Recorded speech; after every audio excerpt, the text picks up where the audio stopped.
Hey Bieber Bob, did Justin seriously shave his head? I don't know why he doesn't just get those things, those products. You just take Propecia and your hair grows back. And one of the most highly discussed topics pertain to Justin Bieber's hair loss. Justin Bieber, once renowned for his iconic sweeping hairstyle that defined an era of teenage fandom, has experienced significant changes in his hairstyle over the years, drawing attention not just to his musical talent, but also his evolving appearance. You see, Justin Bieber's hair was as much as a part of his brand as his catchy tunes. However, as he matured, visible signs of hair thinning became apparent, marking the progression of androgenetic alopecia, a common form of hair loss that affects approximately 50% of the population worldwide to some degree. Androgenetic alopecia, also known as male or female pattern baldness, is the most prevalent type of hair loss, driven largely by a genetic and hormonal factor. The condition is marked by the miniaturization of hair follicles, a process primarily influenced by dihydrotestosterone, also known as DHT. In those that are genetically susceptible, DHT causes the hair follicles to shrink, leading to progressively thinner and shorter hairs until they eventually stop producing new hair. But there is a treatment for this, and this treatment is primarily known as finasteride or dutasteride. And these are medications that target an enzyme known as 5-alpha reductase, which is responsible for converting testosterone into DHT. Lowering DHT levels might stabilize the hair growth cycle, potentially halting further hair thinning and encouraging regrowth in recently affected areas. However, the effectiveness of finasteride and dutasteride depends on ongoing usage, so discontinuing the drug usually results in hair loss resuming within a year as DHT levels begin to increase.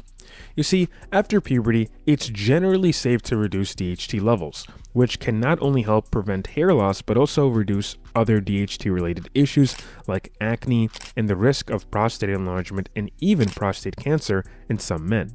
However, finasteride must be prescribed by a doctor who will consider various factors before recommending it as a treatment option. So for those of you looking to understand more about androgenetic alopecia or other forms of hair loss, I encourage you to check the description for a link to a playlist dedicated to this topic. Additionally, subscribe to this channel if you're interested in learning more about alopecias or different types of hair loss in a more technical kind of way, as I look at a ton of scientific studies on the matter and even recent advancements in treatment options. Going back to Justin Bieber, because in his case, the public began to notice changes in his hairline and overall density in his late teens and early 20s. And this is a common onset period for many men that experience male pattern baldness. The first apparent signs of thinning appeared around 2018 when Bieber was about 24 years old. During this period, he often styled his hair to potentially cover receding areas, particularly the temples. His choice of color, notably the bleach blonde look in 2015, likely exacerbated the damage to his hair, leading to breakage and further thinning, which is common with harsh chemical treatments. Also, Bieber could have potentially even worsened the situation by adopting hairstyles like dreadlocks and braids, which, by the way, place a high tension on the hair follicles, which could damage them and cause traction alopecia. So for a period of time, he went for the buzzed look. His appearance at the MTV Video Music Awards in September 2021, with his hair concealed under a hoodie, was telling. It offered a glimpse into the progression of his hair loss as observers noted further thinning. The speculation around Bieber's hair loss peaked between 2022 and 2023, a period during which he was frequently seen in public wearing hats. This constant concealment led to rumors about a potential hair transplant, especially as he withdrew somewhat from public appearances, missing high-profile events like the Met Gala and Grammys. Photographs from mid-2023 showed a marked change in Bieber's hairline, looking straighter and fuller, suggesting that he might have undergone a hair transplant around late 2021 or early 2022. And if this is true, this procedure was likely some sort of FUE procedure where they take hair follicles from areas that are less affected by DHT, so typically the back of the head, and then transplanted into the thinning areas, so Justin Bieber's hairline and temples. Given the nature of androgenetic alopecia, which affects hair due to a sensitivity of DHT, the hair harvested from the back and the sides are typically less prone to DHT-related thinning. Now, that doesn't mean they don't thin at all, but they're less prone to it.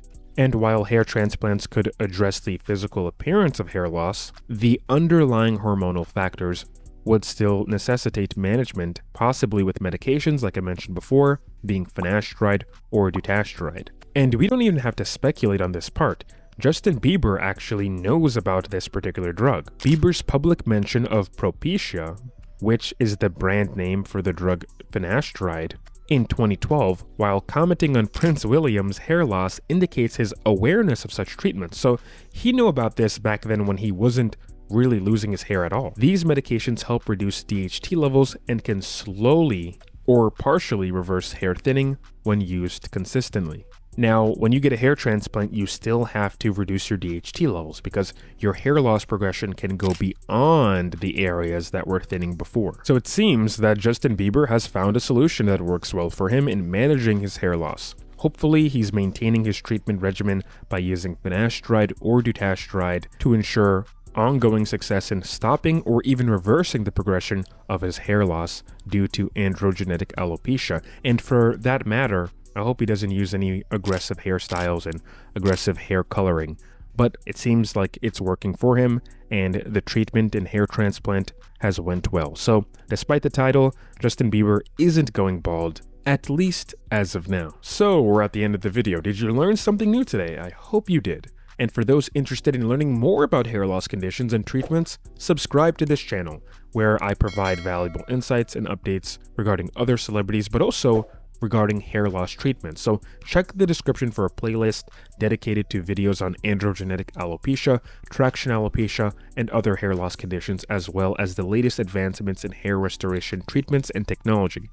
By staying informed and exploring scientifically backed treatments, not the stupid TikTok stuff that you see online, individuals experiencing hair loss can proactively take steps to manage their condition and maintain and gain their confidence. So I'll see you in the next video, and if you want to look at those scientific studies and jump into this weird world of hair loss, scientific research and treatments, I'm here for you. See you in the next video. Peace out.